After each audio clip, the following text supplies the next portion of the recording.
How The Witcher destroyed itself. Oh my god. I haven't finished season 3, by the way. I can't. I don't know. It's really bad.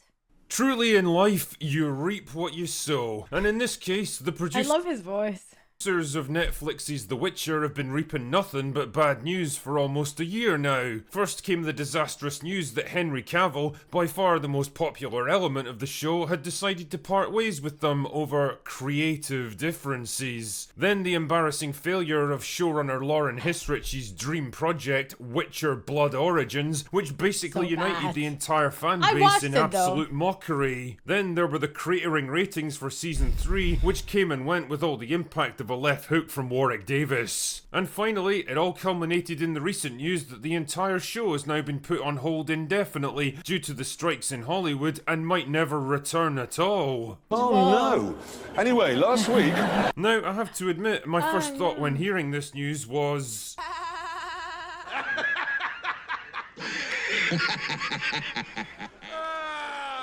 What I meant to say was, well, we tried to warn you. If Lauren Hisrich and her terrible chums are currently reaping nothing but failure and embarrassment, then the seeds of this calamity were actually sown years earlier with a series of creative decisions that basically guaranteed its doom. And if nothing else, well, perhaps we can turn this debacle into a learning experience on how not to launch a fantasy show. So join the drinker as I count down the top 5 terrible decisions that sealed The Witcher's fates. Number 1, the world building. Terrible world building.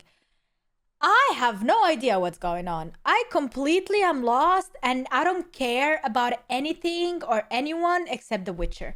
Nobody. Biggest criticisms of the first 2 seasons was their complete failure to establish a believable, well-defined world with understandable factions, geography, and culture. Just like in my reviews, I'll direct your attention to Game of Thrones, which was basically a masterclass in quickly and efficiently setting up a fantasy world that felt believable and lived in. Within just a few short episodes, you understood exactly who the main factions were and what they wanted, where they were based, what the geography of Westeros looked like, and roughly how long it took to get from one location to another. It did help the fact that their intro was a map.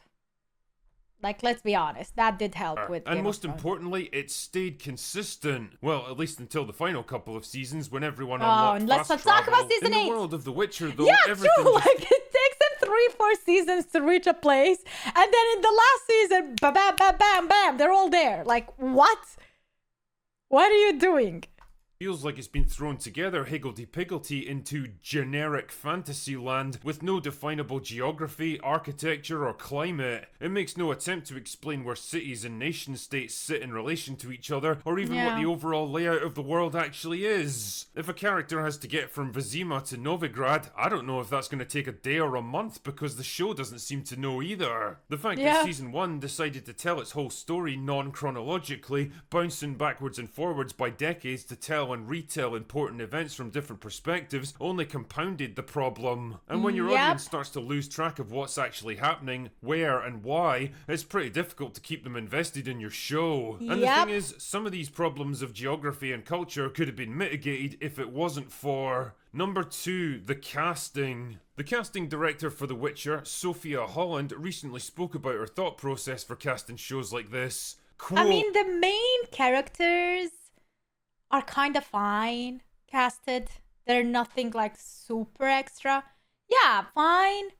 But everyone on the side is like so forgettable. I have no, like from the enemies or whatever. Like, who the hell are they? Quotes. When you think about people's unconscious bias, especially in a fantasy world, it felt like these worlds were predominantly Yennefer is fine. And I remember saying, I feel like we need to challenge what people think of as the standard of beauty. In other words, her overriding priority with the casting of The Witcher was to push her own personal political agenda, rather than casting actors that were consistent with the time and location where they appear. Don't get me wrong, giving a diverse range of actors more opportunities on screen is no bad thing, but I just don't think a fictional Northern European fantasy setting is the right place to do it. Again, take a look at Game of Thrones for a moment and consider how every location has its own distinctive architecture, climate, landscape, and people, so that you could usually tell at a glance exactly where you were. Exactly, The average yeah. settlement in Dorne looked very different from Essos, or King's Yep. Landing, or the Iron Yep. Islands, or the North, and the people in those places reflected that difference. In The Witcher, your average shithole village in the middle of nowhere's got a more diverse population than central London, and it looks just as ridiculous and unbelievable as it sounds. It takes you straight out of the experience, because instead of a grounded and believable fictional world, you feel like you're watching a primer for an HR seminar. Number 3, not enough Witcher. Now, you might think that a show called Yep. The Witcher would be focused primarily on The Witcher, Not but even apparently close. Lauren and her writing team had other ideas. I Yennefer feel like was without Yennefer would be, especially in the second season. Yennefer was taking the whole show. Like it's a Yennefer show. doubt the Not even narrative Ciri. focus of season 1, while season 2 was all about Ciri learning to harness her powers. oh and yeah, as that far was as I season 2, understand it, true. season 3 is about the two of them working together to girl boss their way out of every Exactly. situation. Like from the first episode or two that I saw from season 3, I haven't seen everything. But the whole time it was these two girls, and Witcher just walking around. That's it. Which leaves Geralt kind of sidelined a lot of the time, either playing babysitter or being sent off Yeah. on random side quests just to keep him occupied. And you know, I could never quite escape the feeling that the showrunners kind of resented his very presence, a feeling which turned out to be more accurate than even I could have predicted. Which brings me neatly along to number 4, losing Henry Cavill. I'm just gonna say it, Henry Cavill is quite possibly one of the most popular actors in Hollywood right That's now. the biggest reason I wasn't Likeable and excited to down-to-earth, watch, and a 'cause I knew, like, universally it's the end. positive casting choice to play Geralt, bringing some much needed star power to the show. Unfortunately for the Witcher writers, he's also a massive nerd and a huge fan of the books and games, which is why he signed up for the show in the first place. In other words, he knows his stuff when it comes to the lore and characters, and you're not going to be able to bullshit your way out of conversations with To him. be and he's honest, not when they hired Henry, he should have immediately said from the start, I will not be casted. I will not work with you unless I have a say in the either writing of the show, like the script, or producing, anything like that. He shouldn't just have said yes to acting, since he's like really passionate about the story.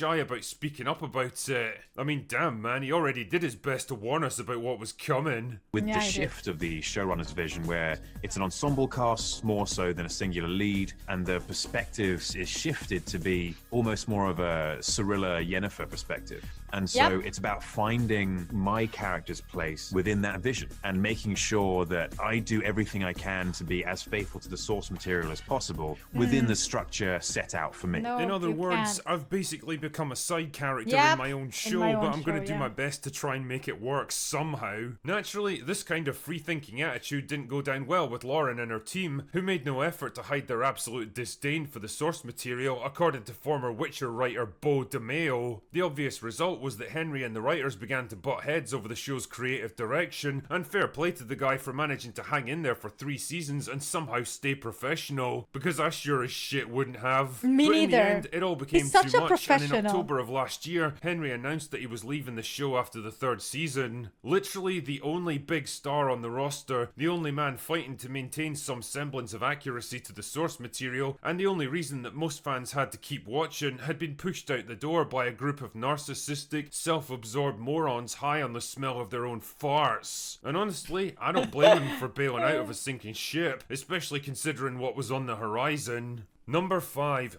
Blood Origins. If fans I actually watched the whole show.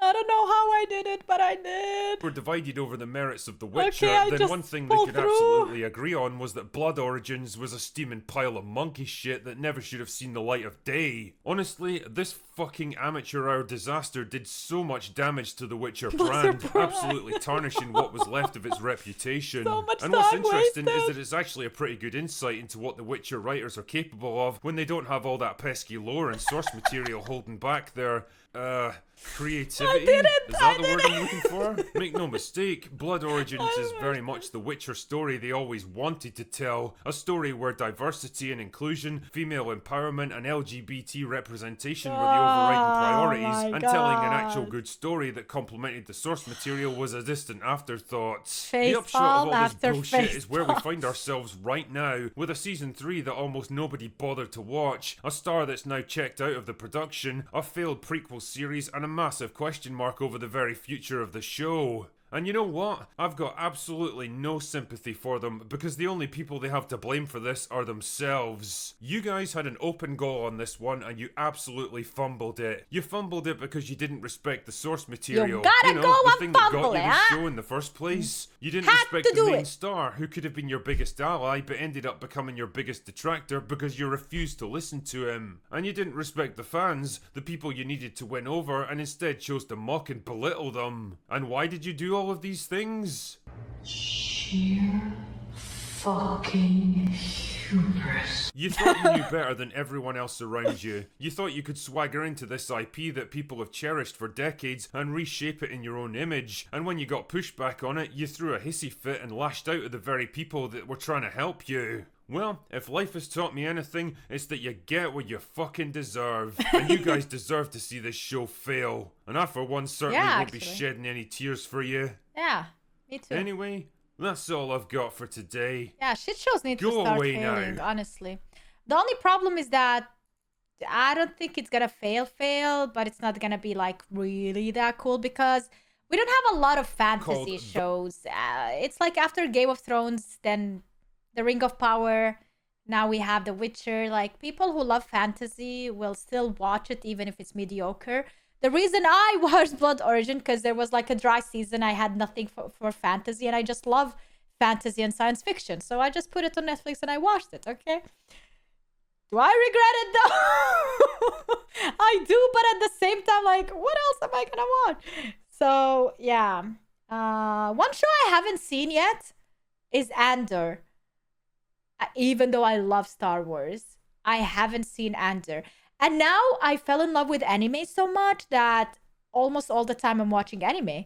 And I'm not regretting it. It's so good. If you're into fantasy and whatnot, you should watch anime, yeah. It doesn't disappoint. But choose the right ones, though.